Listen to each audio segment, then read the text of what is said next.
दुनिया का सबसे बड़ा जहाज कैसे बनता है, आइए जानते हैं। साल 1960 के दशक में यूरोप के 4 बड़े देश फ्रांस, जर्मनी, स्पेन और यूके ने एक सपना देखा। वो सपना था अमेरिकी कंपनी बोइंग का मुकाबला करना और खुद के जायंट कमर्शियल एयरक्राफ्ट बनाना। लेकिन सबसे बड़ी चुनौती थी एयरबस की फैक्ट्रियां। यूरोप के अलग अलग देशों में थी। जर्मनी में टेल सेक्शन, इंग्लैंड में विंग्स, स्पेन में टेल, फिन्स और फ्रांस में सेंट्रल बॉडी, यानी जहाज के अलग अलग हिस्से हजारों किलोमीटर दूर बनाए जाते थे। अब सवाल था इन विशाल पार्ट्स को एक जगह फ्रांस के टॉलोस शहर में स्थित मुख्य असेंबली यूनिट तक कैसे पहुंचाया जाए। शुरुआत में एयरबस ने ट्रकों और जहाजों का इस्तेमाल किया, लेकिन यह सफर बेहद धीमा था। कभी कभी एक पार्ट को पहुंचाने में महीनों लग जाते थे और जब कंपनी को हर साल 1000 एयरक्राफ्ट्स बनाने का टारगेट मिला तो यह तरीका नामुमकिन लगने लगा। एयरबस को चाहिए था एक नया, तेज और सुरक्षित तरीका। फिर 1994 में एयरबस ने एक अनोखा आइडिया अपनाया। समुद्र की सबसे प्यारी व्हेल बेलुगा व्हेल से प्रेरित होकर एक नया कार्गो प्लेन बनाया गया, जिसका नाम रखा गया बेलुगा। ये प्लेन खास तौर पर एयरबस के विशाल एयरक्राफ्ट पार्ट्स को ढोने के लिए बनाया गया था। इसकी लंबाई 56 मीटर और ऊंचाई 17 मीटर थी, यानी ये लगभग एक 7 मंजिला इमारत जितना बड़ा था। इसकी सबसे अनोखी बात थी इसका नाक का हिस्सा, जो ऊपर की ओर खुल जाता था, जैसे किसी कार का बोनेट। इससे बड़े बड़े हिस्सों को अंदर लोड करना बेहद आसान हो जाता था। एक A320 के पूरे विंग्स का जोड़ा, जिसकी लंबाई 32 मीटर होती है, आसानी से इस बेलुगा में फिट हो जाता था।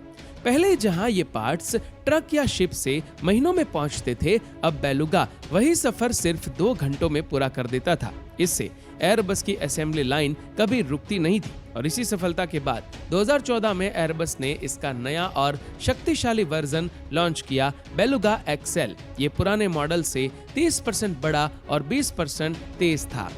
एयरबस ने बेलुगा को और बड़ा बनाने का सोचा, लेकिन खर्च अरबों यूरो होता। इसीलिए कंपनी ने एक और शानदार समाधान निकाला, सुपर कॉन्वॉय नामक ट्रांसपोर्ट सिस्टम। ये सिस्टम में हवा, समुद्र, नदी और सड़क सभी रास्ते इस्तेमाल किए जाते हैं।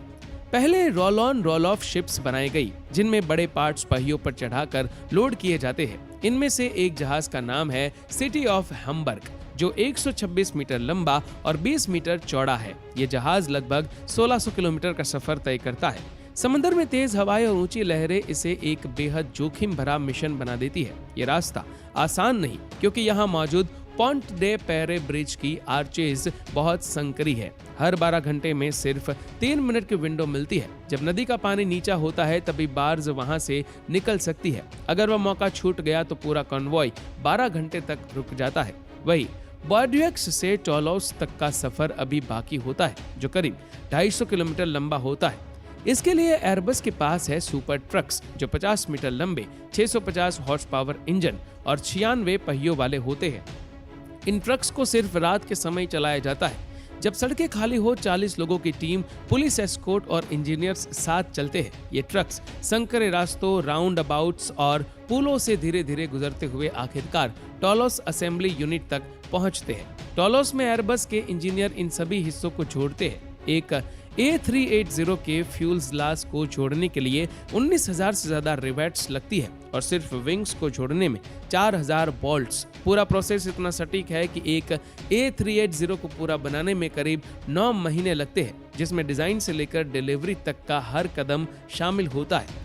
एयरबस 380 में एक साथ 850 यात्री बैठ सकते हैं। इसका टेक ऑफ वजन है 5,75,000 किलोग्राम, यानी 300 कारों के बराबर। इसकी कीमत लगभग $445 मिलियन, यानी लगभग 3800 करोड़ रुपए है। अब तक केवल 251 यूनिट्स A380 के बनाए गए हैं और इनमें से 50% अकेले एमिरेट्स एयरलाइंस के पास है। तो दोस्तों, अगली बार जब आप किसी एयरबस में सफर करें तो याद रखिए, उस जहाज का हर हिस्सा कभी समुद्रों से, कभी नदियों से और कभी संकरी गलियों से गुजरकर आपके आसमान तक पहुंचा है।